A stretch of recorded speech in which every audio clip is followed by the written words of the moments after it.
everyone, welcome to my channel all about biology and this is Jyoti Verma. Today we will discuss about telome theory. Telome theory आपके exams के लिए बहुत ज़्यादा important है जो कि लॉन्ग शॉर्ट और ऑब्जेक्टिव टाइप क्वेश्चन में पूछी जा सकती है. इस थ्योरी को सबसे पहले जिमरमैन ने दिया था 1930 में अपनी बुक में जिसका नाम है डाइफाइलोजेनी डी फ्लैंजन. इस थ्योरी के अनुसार जितने भी वस्कुलर प्लांट्स हैं वो डायरेक्टली और इनडायरेक्टली एक एंसेस्टर टाइप से अराइज हुए होंगे जो कि राइनिया की तरह दिखता होगा, जो कि सिंपल होगा, लीफलेस होगा और डाइकोटोमसली ब्रांच्ड होगा और उस स्ट्रक्चर को उन्होंने नाम दिया टीलोम. टीलोम क्या है? टीलोम उन्होंने एक डाइकोटोमस एंसेस्टर टाइप को नाम दिया. एक डाइकोटोमस एंसेस्टर टाइप है जिसके जो टर्मिनल एंड्स हैं, टर्मिनल पोर्शन है, उसको उन्होंने टर्म दिया टीलोम. ये डायग्रामेटिक रिप्रेजेंटेशन है एक हाइपोथेटिकल यानी कि काल्पनिक प्रिमिटिव वस्कुलर प्लांट का जो कि जिमरमैन ने अपनी थ्योरी में दिया था. उनके अनुसार जो प्रिमिटिव एंसेस्टर प्लांट रहा होगा वो कुछ इस तरीके का दिखाई देता होगा और उस प्लांट में कुछ स्ट्रक्चर्स टर्मिनल टिप पे दिखाई देते होंगे जिन्हें उन्होंने टीलोम टर्म दिया था. यहाँ पर उन्होंने दो टाइप के टीलोम के बारे में बताया. एक था स्टेराइल टीलोम जिसमें स्पोरेंजिया नहीं थे और दूसरा था फर्टाइल टीलोम जिसमें स्पोरेंजिया प्रेजेंट थे. इसके अलावा जब दो टीलोम्स डाइकोटमी के पॉइंट पर आकर एक साथ फ्यूज़ हो जाते हैं तो उस कंबाइंड स्ट्रक्चर को, ये जो पूरा कंबाइंड स्ट्रक्चर है, इसे उन्होंने मीजोम टर्म दिया. तो ये एक डायग्रामेटिक रिप्रेजेंटेशन था टीलोम का जो कि जिमरमैन ने प्रपोज किया था. अब बात कर लेते हैं कुछ टर्म्स की जो कि टीलोम से रिलेटेड है, जो कि आपको पता होने चाहिए. टीलोम के अगर हम टाइप्स की बात करें तो यहाँ पर दो टाइप के टीलोम होते हैं, स्टेराइल टीलोम और फर्टाइल टीलोम. स्टेराइल टीलोम को हम लोग वेजिटेटिव टीलोम या फिर फाइलॉइड्स के नाम से भी जानते हैं. ये ऐसे टीलोम होते हैं जिसमें स्पोरेंजिया प्रेजेंट नहीं होती है, स्पोरेंजिया यहाँ पर एब्सेंट है. जबकि जो दूसरा टाइप है वो है फर्टाइल टीलोम. फर्टाइल टीलोम के केस में स्पोरेंजिया प्रेजेंट होती है. अब बात कर लेते हैं अपने नेक्स्ट टर्म की जो कि है मीजोम. मीजोम के केस में क्या है? When two telomes of a dichotomizing axis are united below the point of dichotomy to form a fused structure that is called as mesome. Mesome के केस में होता क्या है? जब दो टीलोम डाइकोटोमाइजिंग एक्सिस के दो टीलोम एक पॉइंट पर आकर फ्यूज्ड स्ट्रक्चर का फॉर्मेशन करते हैं तो उस फ्यूज्ड स्ट्रक्चर को हम मीजोम कहते हैं. जैसे कि दो टीलोम हैं ऊपर टिप पे और वो दोनों आकर एक पॉइंट पर आकर ज्वाइन कर जाते हैं, फ्यूज़ कर जाते हैं, तो उस जो कंबाइंड स्ट्रक्चर है उसे हम मीजोम कहते हैं.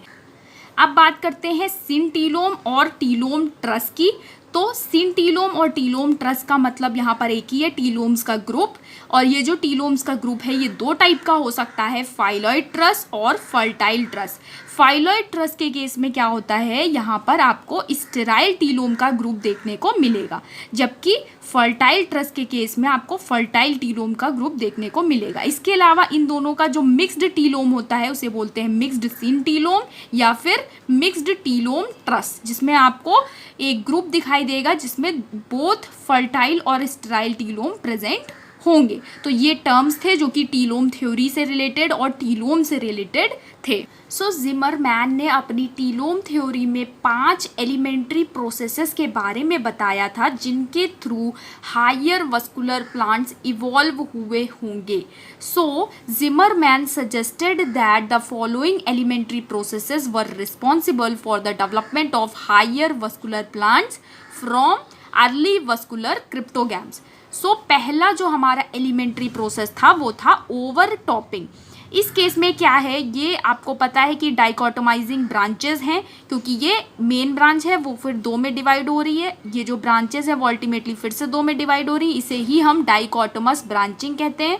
यहाँ पर ये जो डाइकोटोमाइजिंग ब्रांचेस हैं, ओवरटॉपिंग के केस में क्या होगा? इन दोनों में से कोई एक ब्रांच ज़्यादा स्ट्रांगली ग्रो करेगी और ऊपर की तरफ ये राइज करेगी, जबकि जो दूसरा इसका डाइकोटोमाइजिंग ब्रांच का एंड होगा वो छोटा होता चला जाएगा और वो लैटरल पोजीशन पे आ जाएगा। इसी प्रोसेस को हम ओवरटॉपिंग कहते हैं। जैसा कि आप यहाँ पर डायग्राम में देख रहे हैं कि किस तरीके से एक डाइकोटोमाइजिंग ब्रांच ऊपर की तरफ अराइज करके स्ट्रॉन्गर फॉर्म में दिखाई दे रही है, जबकि जो दूसरी डाइकोटोमाइजिंग ब्रांच है वो लैटरल पोजीशन में आपको दिखाई देगी। तो इस प्रोसेस को ही हम ओवरटॉपिंग कहते हैं। So in this case what happens? One of the two dichotomizing branches of the axis become larger, stronger and vertically upward, and the other one will become shorter dichotomy which was displaced laterally. Thus a weaker branch was overtopped by the stronger branch. So इस case में होता क्या है, एक weaker branch को overtop करते हुए stronger branch ऊपर की तरफ जा रही है, इसलिए इस एलिमेंट्री प्रोसेस को हम ओवरटॉपिंग कहते हैं।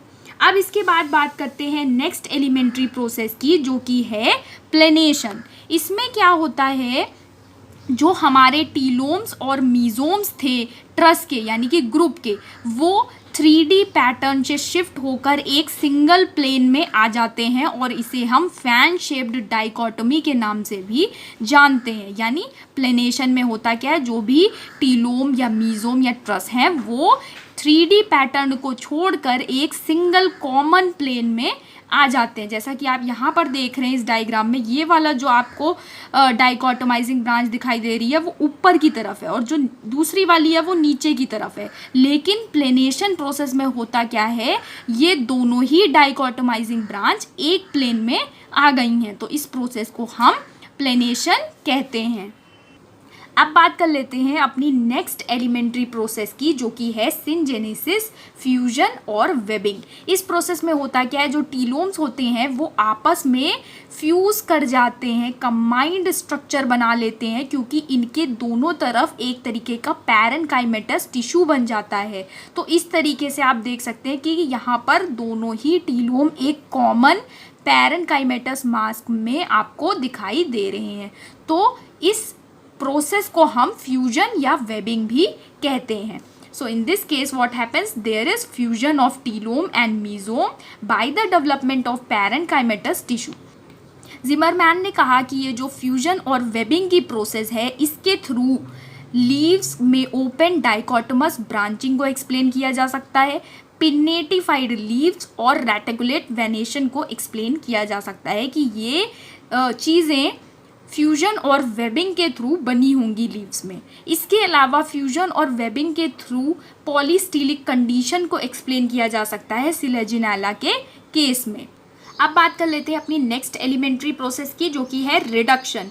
रिडक्शन के केस में क्या होता है, जो भी आपका सिन टीलोम है यानी कि टीलोम्स का ग्रुप है वो एक सिंगल नीडल लाइक स्ट्रक्चर में कन्वर्ट हो जाता है। जैसा कि आप यहाँ पर देख रहे हैं, ये टीलोम्स का ग्रुप है जो कि एक सिंगल नीडल लाइक स्ट्रक्चर में कन्वर्ट हो गया है। तो इस प्रोसेस को हम कहते हैं रिडक्शन। और इस प्रोसेस से जिमरमैन ने कहा कि हम एवोल्यूशन को एक्सप्लेन कर सकते हैं कि किस तरीके से सिंपल माइक्रोफिलस लीव्स अराइज की होंगी, लाइकोपोड्स के केस में किस तरीके से छोटी छोटी लीव्स अराइज की होंगी, उसे रिडक्शन की प्रोसेस से समझा जा सकता है।